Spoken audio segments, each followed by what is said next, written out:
Bonjour et bienvenue sur France 24 et sur RFI. Bienvenue à Lubumbashi. Notre invité est le président de la République démocratique du Congo, Félix Tshisekedi, pour sa première interview depuis son arrivée au pouvoir. Avec moi pour cette interview, Christophe Boisbouvier de RFI. Monsieur le Président, bonjour. Bonjour, Monsieur Boisbouvier. Monsieur le Président, vous allez fêter le 30 juin, l'anniversaire de l'indépendance. Dans l'Ituri, dans le nord-est, c'est une région où il y a eu de nombreux massacres, y compris très récemment. Plus de 160 personnes auraient été tuées depuis le début du mois. Mais plus largement, dans l'est du pays, des dizaines de groupes armés sèment le trouble depuis des années. Alors au-delà du symbole d'aller là-bas pour cette date si symbolique, qu'est-ce que vous comptez faire pour éradiquer ce fléau des groupes armés ? Tout d'abord, je préfère le terme « commémorer » plutôt que « fêter », parce qu'il n'y a pas de raison de faire la fête pendant qu'un certain pan de la maison brûle. Ici, il y a lieu d'aller vers ces populations de nos compatriotes qui sont en détresse pour le moment. Et le but est de les réconforter, bien entendu, mais aussi de leur apporter des solutions. Et les solutions ici, je les vois à 3 niveaux. Il y a d'abord le renforcement des capacités de nos forces de sécurité et de défense. Ensuite, il y a l'encouragement à avoir des dialogues intercommunautaires parce qu'il y a des causes endogènes et exogènes à ce conflit.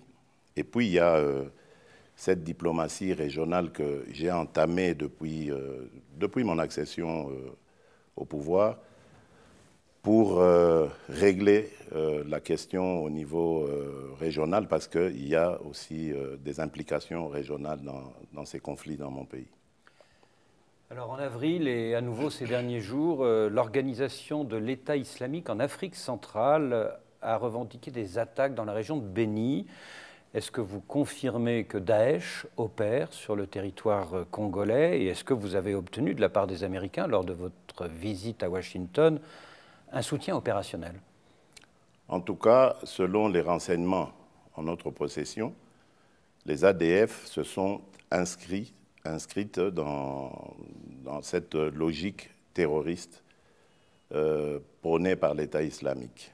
Donc oui, je confirme que les ADF sont un mouvement terroriste, islamiste, dangereux à la fois pour nous, pour le Congolais, mais également pour toute la région, parce qu'il y a comme une sorte de syndicat du crime, du terrorisme, avec les Chebab et les Boko Haram qui ne sont pas très loin.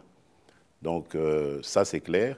Et nous avons l'appui des États-Unis là-dessus, mais pas seulement, de toutes les autres nations qui forment l'organisation internationale contre le terrorisme. Le Congo en fait partie depuis mon passage à Washington parce que j'avais demandé évidemment la solidarité de toutes ces nations qui font face au terrorisme. Il y a des Américains au Congo aujourd'hui pour aider les FARDC.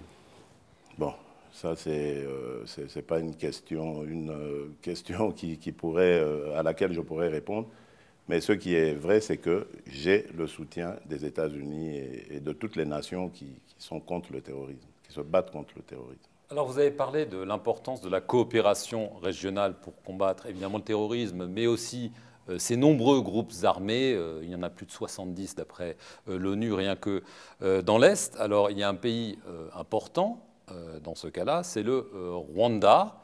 Le président Paul Kagame est venu aux funérailles de votre père. Il y a une question qui se pose.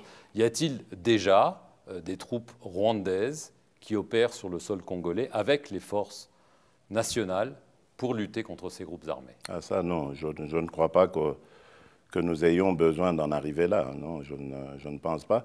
Mais en revanche, il y a une très très bonne entente, que ce soit avec le Rwanda ou avec l'Ouganda, le Burundi, bref, avec tous les voisins. Donc c'est pour ça que j'ai, dès mon accession aux affaires de l'État, entamé cette tournée régionale, ou ces tournées régionales, parce que j'en ai fait plusieurs, c'est dans le but d'établir une coopération entre ces pays et nous, pour évidemment unir nos efforts, nos intelligences, nos capacités, afin d'éradiquer tout cela. Parce qu'il y a à la fois des groupes armés locaux au Congo, mais aussi étrangers, qui menacent la sécurité de ces pays. Et donc, nous devons travailler de concert pour éradiquer tout cela. Donc Paul Kagame est un partenaire fiable à vos yeux?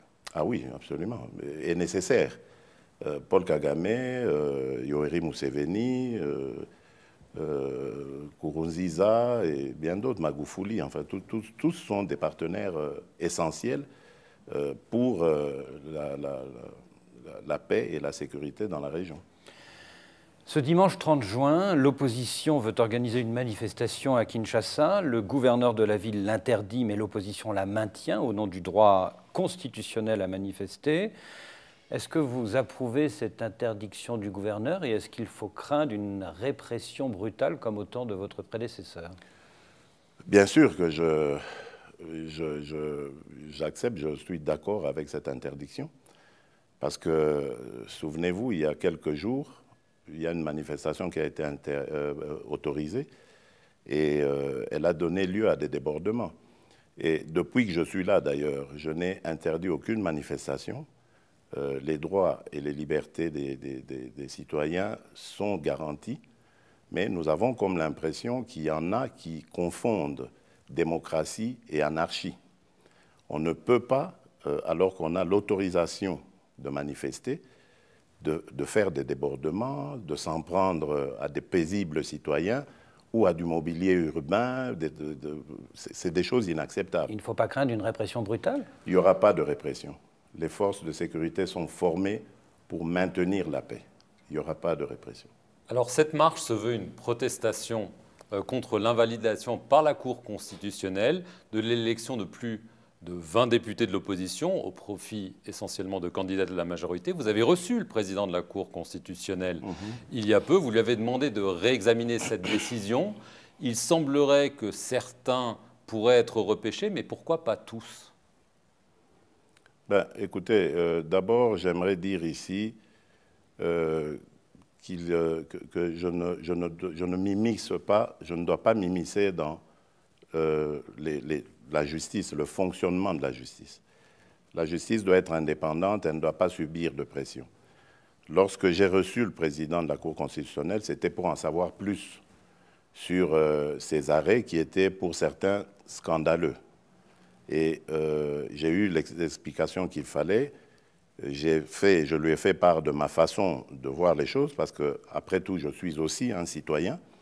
Et j'ai eu la réponse qu'il fallait, c'est-à-dire il y a au sein même de la Cour constitutionnelle une procédure en réparation d'erreurs matérielles, comme ils disent. Donc certaines de ces invalidations vous paraissent scandaleuses? Ah oui, il y a eu des choses inacceptables. Alors, certains y voient une manœuvre du camp FCC de Joseph Kabila pour vous affaiblir. Et votre ancien camarade de l'opposition, adversaire malheureux, le 30 décembre dernier, Martin Fayoulou, dit même que vous êtes devenu une marionnette de Joseph Kabila.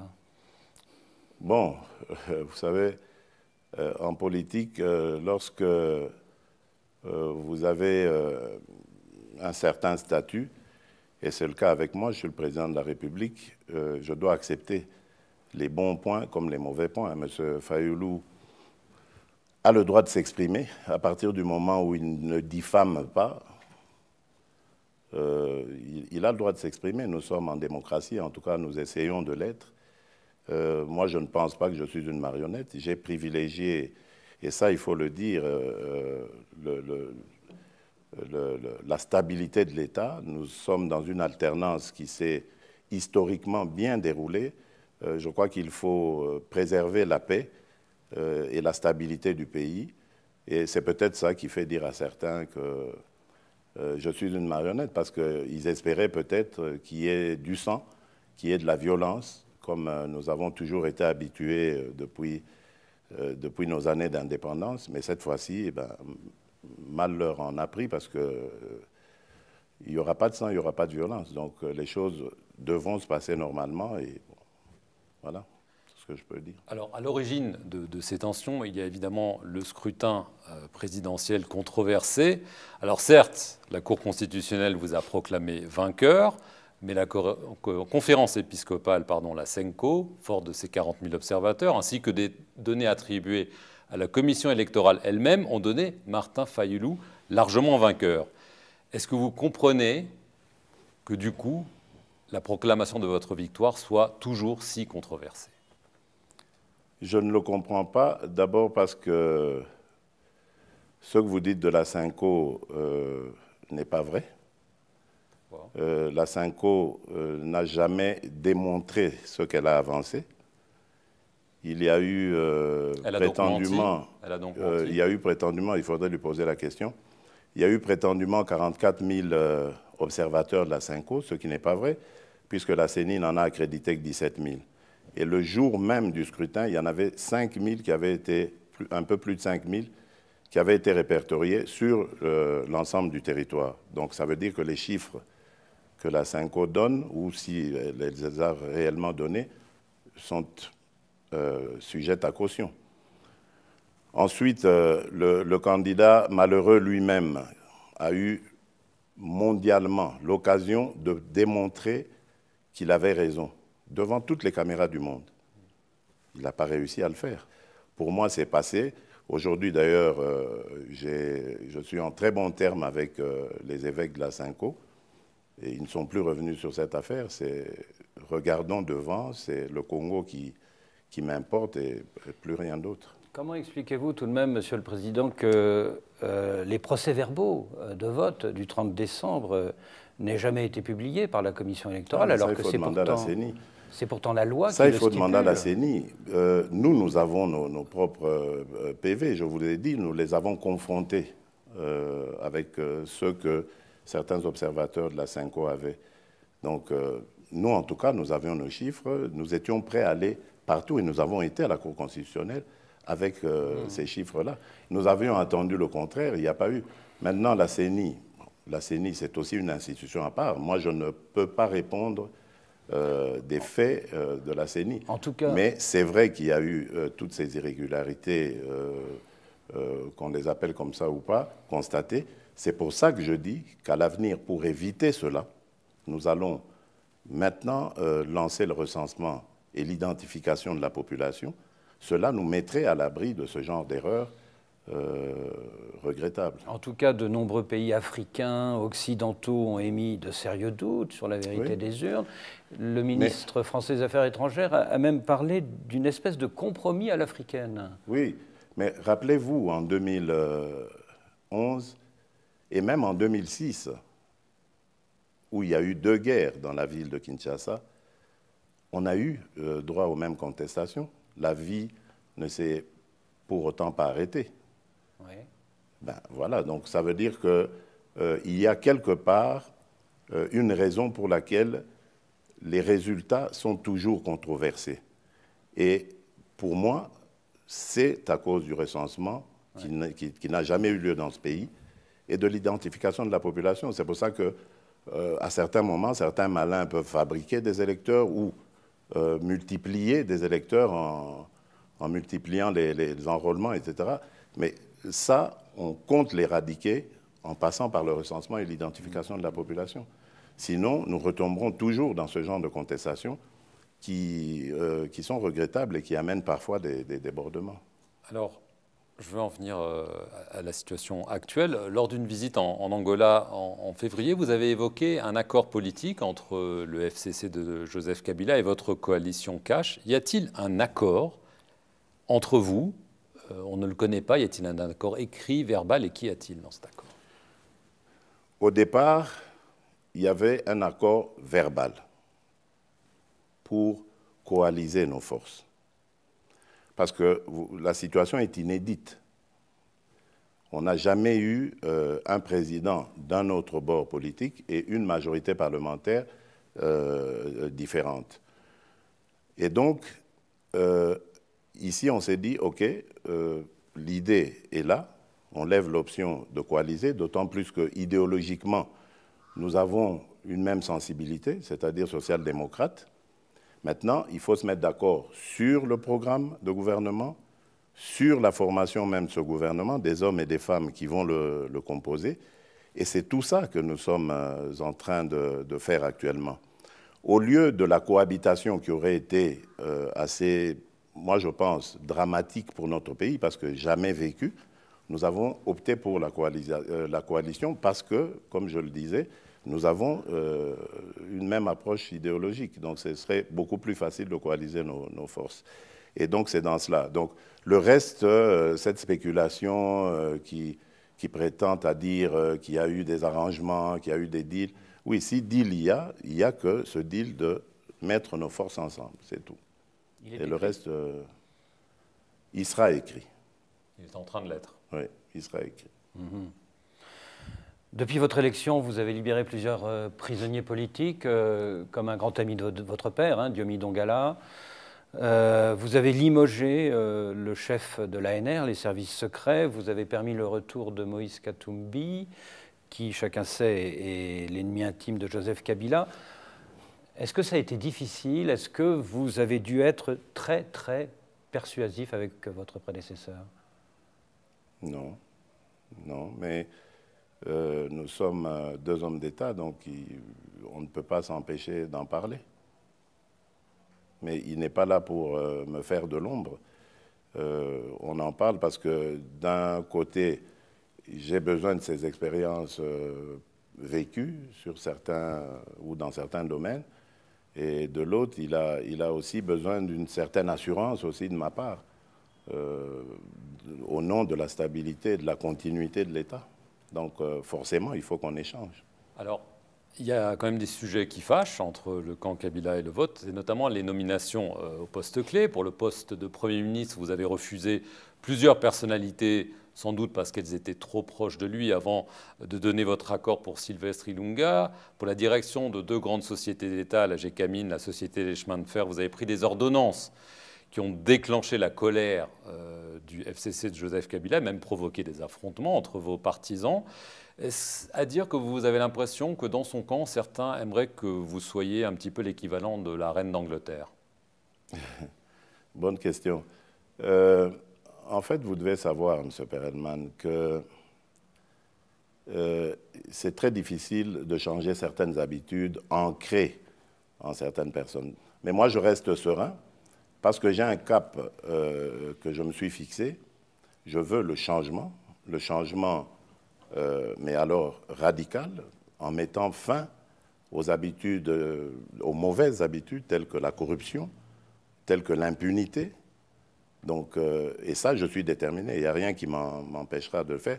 Et soyez-en sûrs, mon prédécesseur ne m'empêche pas de le faire, contrairement à ce que certains pensent. Donc voilà, il n'y a pas de souci de ce côté-là. Depuis 5 semaines, vous avez donc un Premier ministre, c'est Sylvestre Ilunga, mais vous n'avez toujours pas de gouvernement, alors qu'on va arriver à bientôt 6 mois de présidence. Quand est-ce que celui-ci sera-t-il formé? Est-ce qu'il le sera avant la fin programmée de la session extraordinaire du Parlement, c'est-à-dire avant la mi-juillet? Bon, d'abord, ce que j'aimerais dire, c'est qu'on arrête une bonne fois pour toutes de stigmatiser le Congo comme si nous étions le seul pays au monde où il y a eu plusieurs semaines sans gouvernement. Hein.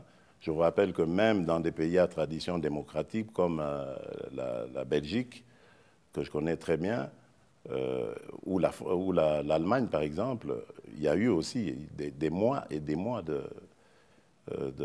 sans gouvernement. Donc ça, ce n'est pas du tout un cas unique au Congo. Ensuite, je vous dirais que ce qui se passe, c'est simplement le fait, comme je vous ai dit, de certaines habitudes qui s'étaient installées et de certains réflexes que les uns et les autres ont gardés. Mais l'essentiel est d'avancer et nous avançons. Nous avançons vers le dénouement. Il y aura bientôt un gouvernement. À quel moment exactement? Je ne sais pas, parce que ces discussions, c'est vraiment poste pour poste, individu sur individu. Enfin, bon, ça avance à petits pas. Mais l'essentiel est d'aller vers l'objectif et Je suis sûr que nous atteindrons cet objectif. Mais vous savez ce que disent tous les Congolais. Le camp de Joseph Kabila réclame pour les ministres le même ratio que pour les députés, c'est-à-dire 80% des postes, alors que vous dites « je suis le président, j'en revendique la moitié ». Ce ne sera pas 80%, ce ne sera pas la moitié non plus. Ce sera entre les deux. Entre les deux. Alors, est-ce que vous exigez les ministères régaliens, c'est-à-dire l'intérieur, la défense, la justice? C'est normal, non? Pour vous. Donc, et ça, c'est acquis? Ça, vous l'avez obtenu? Lorsque vous dites pour moi, c'est-à-dire je dois avoir un droit de regard et de désignation, oui. Mais ça ne veut pas dire pour votre parti, forcément. Mais non, puisque maintenant, nous allons coaliser nos forces. Donc, ça veut dire nous serons d'une même famille politique, grosso modo. Et donc, que ce soit l'un ou l'autre, peu importe, l'essentiel étant qu'il soit choisi par le président. Parce que le président de la République est le garant de la nation et de son bon fonctionnement. Et donc, je dois avoir des appréhensions positives sur les animateurs de ces ministères régaliens, c'est clair. Donc, très brièvement, là, vous êtes mis d'accord sur la répartition des postes, mais c'est les noms qui manquent, là. Entre autres. D'accord. L'ancien secrétaire d'État américain Herman Cohen estime que votre mariage avec Joseph Kabila ne durera pas plus d'1 an. Est-ce que c'est envisageable? Est-ce que si la situation est bloquée, vous seriez prêt à dissoudre l'Assemblée l'année prochaine, comme la Constitution vous en donnera le droit? Écoutez, nous n'en sommes pas encore là et ne soyons pas les prophètes de malheur. Moi, je souhaite tout le bien possible à mon pays et ce scénario, je ne l'envisage pas du tout parce que je crois que nous sommes entre compatriotes et nous voulons, je pense encore là, le bien de nos compatriotes, de notre peuple. Et quand on est dans un état d'esprit comme celui-là, on ne pense pas à ces scénarios catastrophes. Alors, on a parlé de la situation sécuritaire tendue. La force des Nations Unies, la MONUSCO, semble souvent impuissante. Votre prédécesseur avait clairement demandé son départ. Est-ce que vous êtes du même avis? Bon, je ne sais pas s'il avait demandé son départ et dans quel... Il l'avait demandé, exigé. Maintenant, il faut voir dans quel... Vous savez, il y a eu des tensions à certains moments avec la MONUSCO. Et donc, peut-être que dans un élan, ça peut m'arriver peut-être aussi. Mais ici, pour le moment, je dis, nous avons besoin de la MONUSCO et surtout besoin dans les zones à problème. Donc, à Kinshasa, par exemple, ou ici à Lubumbashi, on n'en voit pas vraiment la nécessité. Mais par rapport à ce qui se passe à l'Est, par moment, et je vous ai dit ici, je vous ai parlé de renforcement des capacités de nos forces de sécurité et de défense, la MONUSCO est un partenaire essentiel, comme la brigade d'intervention composée de la Tanzanie, de l'Afrique du Sud et du Malawi. Donc, en ce moment, nous avons besoin d'appui par rapport à nos capacités de défense et la MONUSCO est nécessaire, oui. Quand vous les voyez, vos homologues, le Rwandais Paul Kagame et l'Angolais João Lourenço, vous conseillent d'être pleinement président. Alors c'est notre dernière question. Est-ce que vous êtes pleinement président? Je suis pleinement président. Vous savez que tout le monde n'en est pas persuadé. Ce n'est pas votre dernière question. C'était une petite relance. Je suis pleinement président. Merci. Monsieur le Président, d'avoir accordé à RFI et à France 24 une interview exclusive, votre première interview depuis votre investiture du 24 janvier. Et merci à tous ceux qui nous suivent sur nos 2 antennes.